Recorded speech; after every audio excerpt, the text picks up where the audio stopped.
أجمعين. أما بعد، أيها الإخوة في الله وأساتذتي الأجلة ورئيس الحفل الميمون، قبل كل شيء نحييكم بتحية الإسلام، فالسلام عليكم ورحمة الله وبركاته. أيها الأفاضل، بعدما شرفنا هذه الحفلة أتى الله بقاءه بقدومه الميمون، أرى من المناسب أن أبدأ الحفلة بتلاوة آية من الذكر الحكيم. لذلك أدعو الأخ محمد عدنان أن يأتي ويتلو ما تيسر له من القرآن الكريم، فليتفضل مشكورا.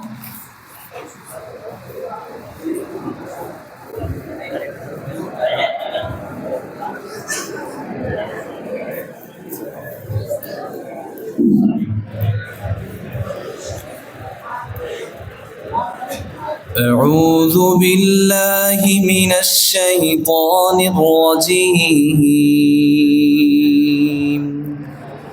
بسم الله الرحمن الرحيم. فأما الإنسان إذا ما ابتلاه ربه فأكرمه ونعمه فيقول ربي أكرمن. وأما إذا ما ابتلاه فقدر عليه رزقه فيقول ربي أهانن. كلا بل لا تكرمون اليتيم ولا تحاضون على طعام المسكين وتأكلون التراث أكلا لما وتحبون المال حبا جما. كلا إذا دكت الأرض دكا دكا وجاء ربك والملك صفا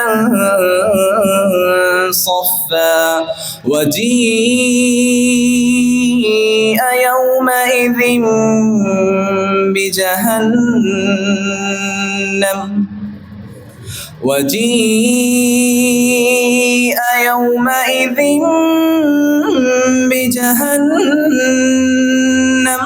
يومئذ يتذكر الإنسان وأنى له الذكرى. يقول يا ليتني قدمت لحياتي فيومئذ لا يعذب عذابه أحد ولا يوثق وثاقه أحد. يا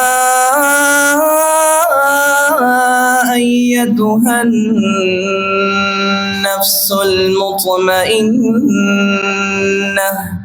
ارجعي إلى ربك راضية مرضية فادخلي في عبادي وادخلي جنتي.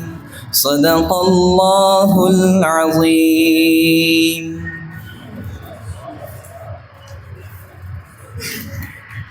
ما شاء الله.